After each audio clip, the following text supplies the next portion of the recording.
Keir Starmer has said that the Labour Party now wants to increase people's wealth. There are so many issues that this gives rise to, the biggest one of which is that does he understand that being wealthy is a relative measure?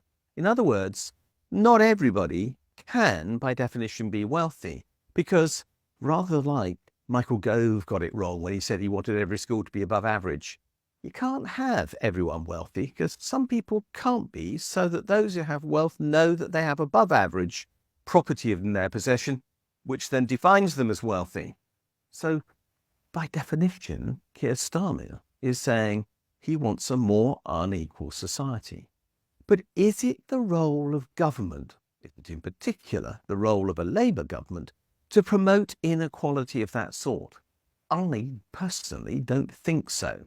But more importantly, what is the role of government with regard to wealth anyway? If government can influence the distribution of wealth in an economy, and we know that is a possibility because tax can redistribute both income and wealth, and does, then what should government be doing when it exercises that power? Should it, as Keir Starmer has now said, be intensely relaxed about people getting wealthy? Or is it its job to say, we are on the side of those who are poorest in society, and it is their wealth that we want to increase?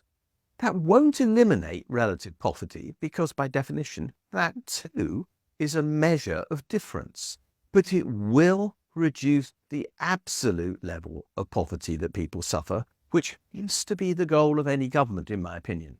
So why is Keir Starmer talking about the fact that he's intensely relaxed about wealth, unless he has a belief in a totally discredited form of economic policy, which is called trickle down?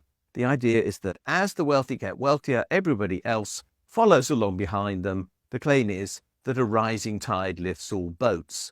It doesn't. 45 years of experience of neoliberalism based upon that idea shows that inequality increases rather than decreases when you promote the interests of the wealthy above those of anybody else in society.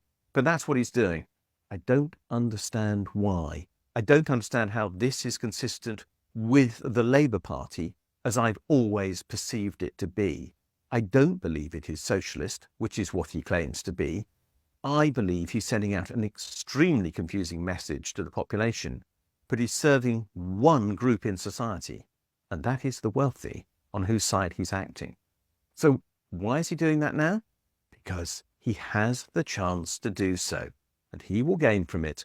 And I'm afraid to say, it seems that Labour is now almost entirely populated by people who are in the game of politics for their own benefit and not for that of everyone else in society.